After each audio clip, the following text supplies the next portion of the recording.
മുറ്റത്തെ മാവിൻ കൊമ്പിലാണ് കുഞ്ഞിത്തത്തയുടെ താമസം. ചുവന്ന ചുണ്ടും പച്ചൊടുപ്പുമുട്ടെ കൊച്ചു സുന്ദരായിരുന്നു കുഞ്ഞിത്തത്ത. മാവിൻ കൊമ്പിലൂടെ തത്തി തത്തി നടക്കുന്നത് കാണാൻ എന്ത് രസമാണ്. അവൾക്ക് അടുത്ത മരത്തിലേക്കൊക്കെ പോകാൻ വലിയ ആഗ്രഹമാണ്. പറഞ്ഞിട്ടെന്താ കാര്യം, കൊച്ചു കുഞ്ഞല്ലേ.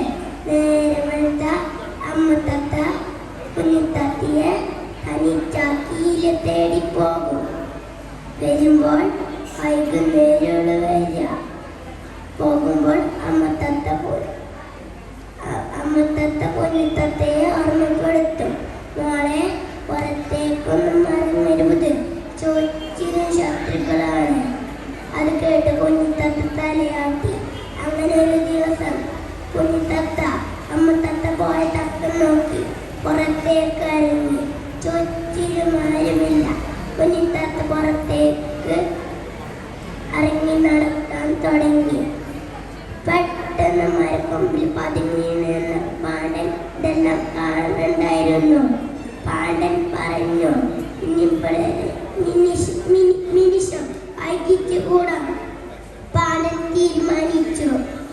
പാണ്ഡൻ കുഞ്ഞിത്തത്തയെ മേലെ ചാടി വീണു. പാവം കുഞ്ഞിത്തത്ത ഇതൊന്നും അറിയാതെ മുറ്റത്തിലൂടെ നടന്നതെന്നല്ലേ. കുഞ്ഞിത്തത്ത കരയാൻ തുടങ്ങി. പാണ്ഡൻ കുഞ്ഞിത്തത്തെ കിട്ടിയ സന്തോഷിച്ചു. ദൂരെ നിന്ന് പറന്നു വന്ന് അമ്മത്തത്ത പാണ്ഡന്റെ തലക്കിട്ട് ഒരു കൊത്തു കൊടുത്തു. പാണ്ഡൻ ഓടി രക്ഷപ്പെട്ടു. അങ്ങനെ ഒരു ദിവസം കുഞ്ഞിത്തത്ത അമ്മ പറയുന്നത് അനുസരണോടെ കേട്ടു. ഈ കഥയിൽ നിന്ന് നമുക്കെന്ത് മനസ്സിലായി? മാതാപിതാക്കൾ പറയുന്നത് അനുസരണോടെ കേൾക്കണം.